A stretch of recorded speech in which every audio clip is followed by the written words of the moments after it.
morning and welcome to a Thursday edition of SimWorld Today. You know him from Clutch Time. You're now going to know him from SimWorld Today as well, making his Thursday and SimWorld Today debut. His name is Rico. Good morning, Rico. How are you? Hey, good morning, and thanks for having me. Look, we're excited to have you on. We got some little bit of Scouts take to close out the show, but we're going to start with our game of the week, and that was Iowa and St. John's, where Iowa wins a barn burner 93-88, despite getting just 12 points from Lamarian Sherwood last night in the win. He does go 6 of 9, but his worst offensive showing, if you can even call it that. Ulysses Danko starts off with 19 first half points. What were your takeaways last night, Rico? And how good is this Iowa team really if they could win without a overly dominant Lamarian Sherwood? Yeah, I mean, I think that they did a terrific job as far as just the team knocking down the three-point shot. You see that they were 13 to 25, so that just shows you that this team is able to go outside if need be. We also know what Lamarian Sherwood can do. This is a player that obviously we've all scouted. Certainly, I've had a chance to look at some of his game tapes and things like that. Terrific post offense, terrific shot creation, great ball handling. And so, look, this is what you want as an Iowa team that has a lot of expectations. You want to be tested like this because this is what sharpens you up when you get into hoopsteria. This is where I think if you're concerned or if you want to pick Iowa, this is where you draw the line to, is because you get Stacey Van Arsdale to have a fantastic night. You get 19, like we said, in the first half from Danko. And you say, St. John's, you want to run a zone. You think that you're just going to take Lamarian Sherwood away from this game plan, which they did a good job of.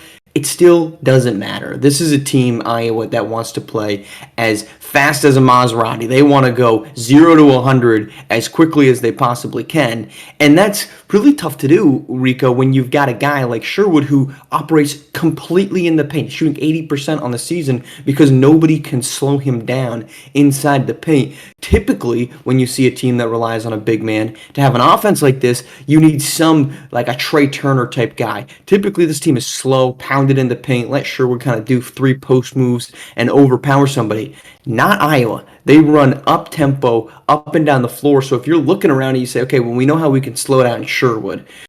Now how do we figure out how to slow down the rest of this roster? Because Stacey Van Arsdale last night was absolutely fantastic, given that larger workload because of the defense that St. John's put on Iowa.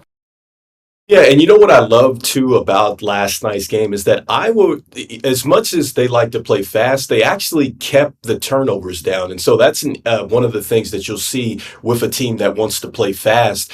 Generally, they get in trouble with the turnovers, but they still win the turnover battle, which lets me know that Iowa is extremely comfortable with what they are running. And we get a chance to see that St. John's was unable to really speed them up. And so that is an experienced team. It's a team that knows how to get you. That is why Iowa is going to be dangerous. That is why I think that they put the rest of the others teams really on note, because you see that Lamarian Sherwood has a tough night, but they don't get away from their identity. That is key.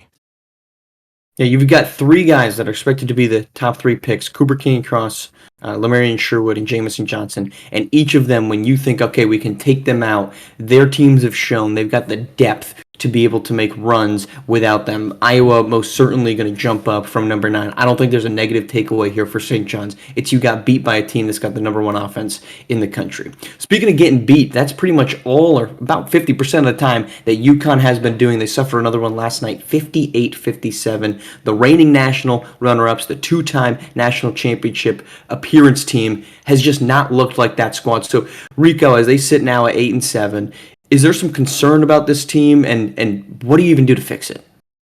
Yeah, well, I mean, it's a bit concerning just what I saw last night, because when I'm seeing, the stories about, Morgan and Nation and Redmond and the whole shot creation and the usage, like that is really disturbing. And what really, I don't know if I could say it, but I guess what kind of maybe irks me, saying it in a nice way, is just that I don't think either of those players are willing to really sacrifice more on the defensive end. And that's where I have the issue. Everybody wants to have the basketball. Everybody wants to take the shots and things like that. So, from a chemistry standpoint, Coach Hurley is probably very concerned with that. I'm not sure how you necessarily fix that. And when I think of, just teams that maybe have gone through that in SWBA, I think of maybe the Miami Heat, LeBron James, Dwayne Wade, Chris Bosh, when they were trying to figure out that chemistry issue. But I don't know if it's to the point here that we see with this team. Well, and I know you're not comparing nations, Redmond and Morgan, to the ceilings of those three, but there's a difference in the ceilings of those three. When you have a guy that, even if LeBron James, let's call him the top 15 player of all time, or a top 15 prospect to equate it to college level, that's still a really good guy. And I don't think any of these three are like that. And this has been the juxtaposition of Fareed Redmond from his prep days, where he was in an ecosystem that really predicated on ball movement and not isolation. He was never a guy that was taking the lion's share of the offensive looks when he was at Beast of the East. And that was what every single scout that I've ever talked to says. He's a real great team player. He hasn't really exhibited that at the college level with UConn, and I think you've got three guys with those three that are saying, we just want to be the leading scorer. We just want to be the guy that it's putting up 25 points a night, that's scoring 20 a game, that is looking like Cooper King and Cross, or Glory Tate, or even Shea King in St. John's, or Kaishan Ship. We want to be the face. And when you got three guys competing to be the face, you got no face. You've got no identity. Offensively, this team has just been going through fits and starts. They had this 5-game winning streak, which I think gave people confidence that they could be the team that they were of the last two seasons. And then the rest of the time, they've been inconsistent because they ebb and flow with when somebody on this team is hot, and they flow down to the bottom when somebody on this team gets cold. And last night, Norman Nations wanted to dominate the basketball, and he was ice cold. And you had no support from Boo Boo Morgan. You had no support from Fareed Redmond. That's the problem with this team. If you're trying to position them as a national championship contender, is who do we rely on for 6 straight games? They have not shown that they have a guy they can rely on for 6 straight games. It's why they're hovering above 500. It's why they'll probably end up being an 8 to 9 seed in Hoopsteria, and it's why they're probably not making it out of the first weekend.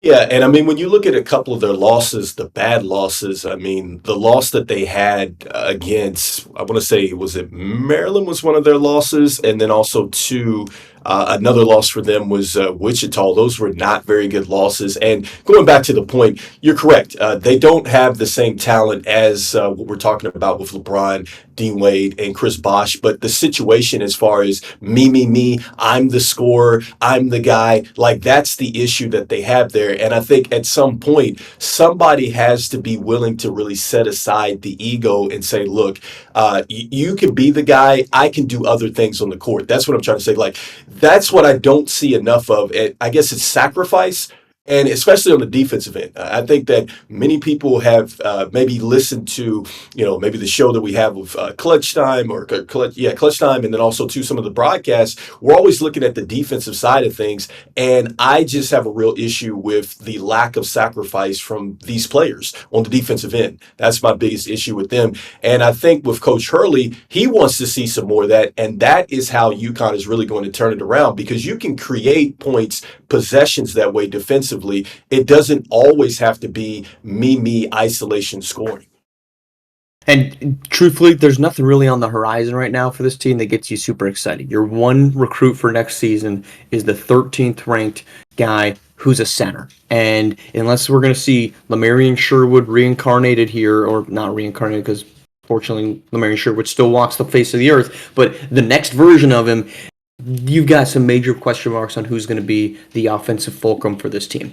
All right, the last piece of it, and Sherwood's a decent place to start from a scout's perspective. And we've seen this the last couple games from Cooper King and Cross, though he broke out last night in their latest win over over Harvard. When a guy has an off night and you're trying to project him to the next level, how much stock do you take into a game where it's, Sherwood as the example, 6-9, not overly dominant, but still goes out and makes some plays. Do you care about those, or are you trying to figure out, okay, that's just the anomaly? Yeah, I mean, I think that and I see a player not play up to his expectation on a given night, I don't think that that's an issue. What I like to see as a scout and just somebody that kind of looks at these players is how do you respond? Because as a GM, that's really the biggest thing. Because when you look at the long term of the season, it's about putting together a lot of different moments. It's not just a moment, all right? Because it's a long season. You're going to have injuries. You might have some moving pieces with trades and things like that. But how does this player respond in these adverse situations? And so that is probably what I'm really looking to see next with a player like Sherwood. How does he respond from a bad game? And just from what I'm seeing, I expect for him to come back just fine.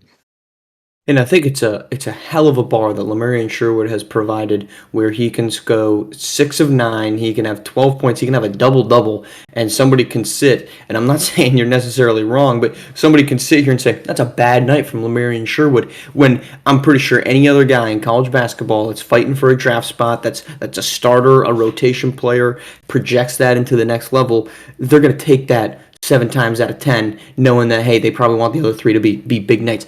I don't get overly concerned. What I look for, and I'm by no means would I be considering myself a scout, but what Cooper King-Cross did a couple nights ago. He has an awful night, yet he rallied back in the second half, ends up hitting the buzzer beater.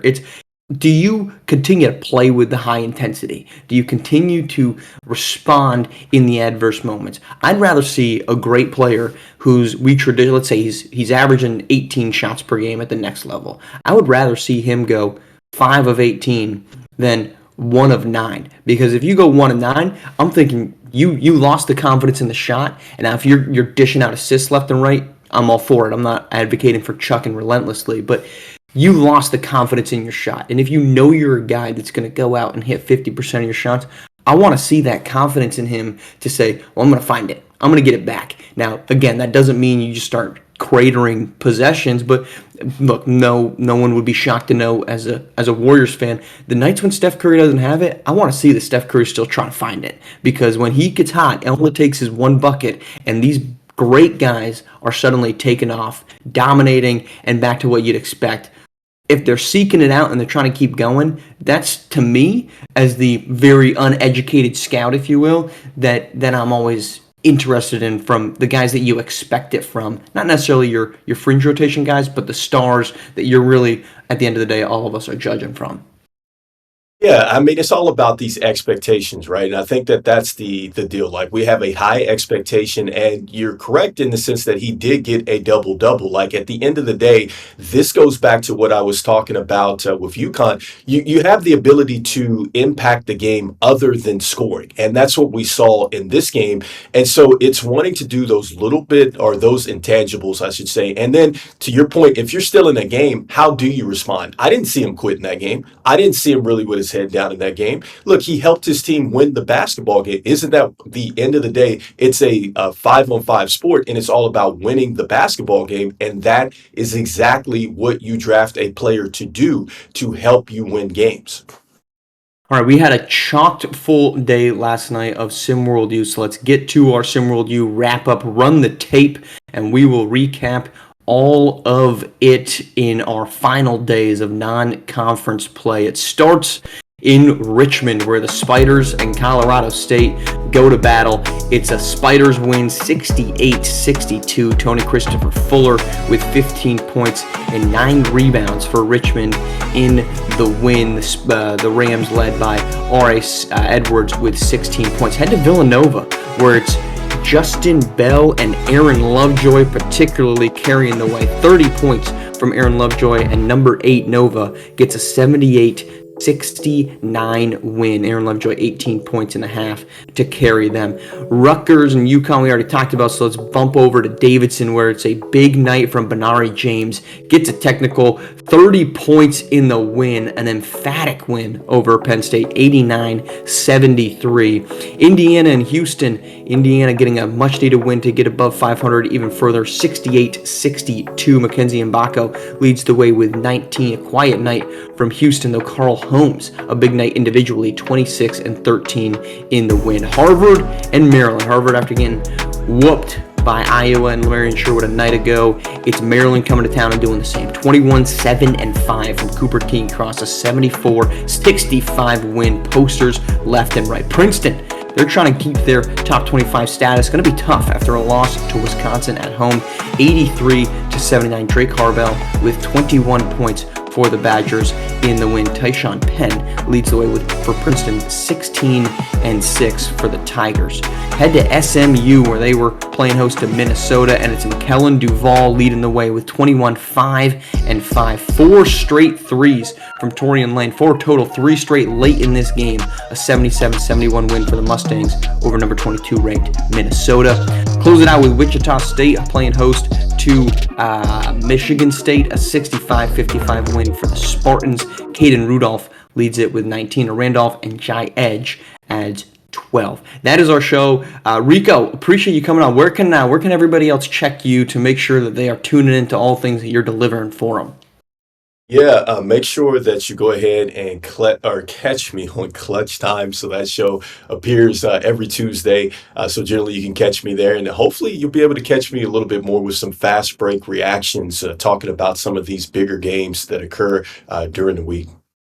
Well, bigger games are on the horizon. We are less than 1 week from conference play. Next Wednesday is when that gets rolling. The first broadcasted game will be Auburn and Alabama, taking the Iron Bowl to the hard court on the January 22nd for our first night of conference play. That does not mean we're inactive until then. We got a doubleheader tonight on ESPN, Ohio State, VCU, Rutgers, and Temple. All of that starts at 6:30 Eastern Time. All right, Rico, thank you for taking the time to join us. Always a pleasure to have you on. We look forward to having you on yet again. Make sure everyone's checking out Clutch Time on Tuesdays. We're back here tomorrow morning. Same time, same place as always here on SimWorld TV, the only place you can see the game, be the game.